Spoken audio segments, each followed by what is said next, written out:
Islam is the second biggest religion with almost 2 billion people. How did it begin? In this video, you'll find out. Let's get in.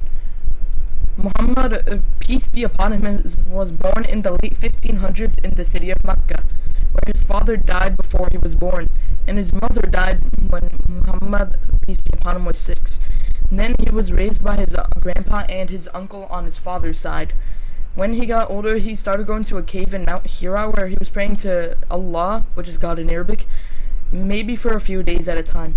When Muhammad, peace be upon him, was 40, Angel Jibril, which is Gabriel in English, pulled up to his cave. Gabriel said to Muhammad, peace be upon him, read. Muhammad, peace be upon him, was illiterate, so he couldn't read. Gabriel said read 3 times.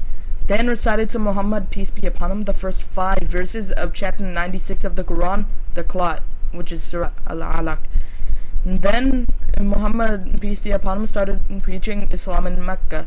He didn't have many followers though yet. Because of this, the Meccan polytheists wanted to prosecute Muhammad, peace be upon him, so he sent some of his followers to Ethiopia. I have a video on Ethiopia, go check that out, and so they wouldn't be prosecuted.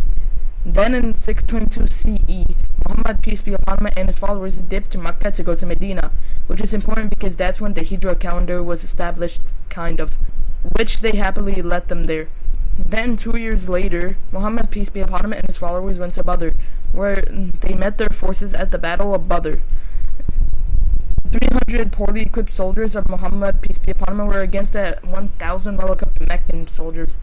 However, because of divine help in Islamic tradition and because of some other factors, a lot of Meccans, the Quraysh, I forgot this is the official term for them, died. So they had to dip. A year later, the first loss for Muslims happened at the Battle of Uhud. Fun fact, I actually was at that site last week, hence why there wasn't a Sunday upload last week. But yeah, Muhammad, peace be upon him, said to his troops, yo, don't go anywhere. But his troops got greedy, and since the Quraysh, which are the Meccans, left treasure, the troops went to get it, but they got ambushed. Then 5 years later, Muhammad, peace be upon him, got a little bit more people and conquered Mecca.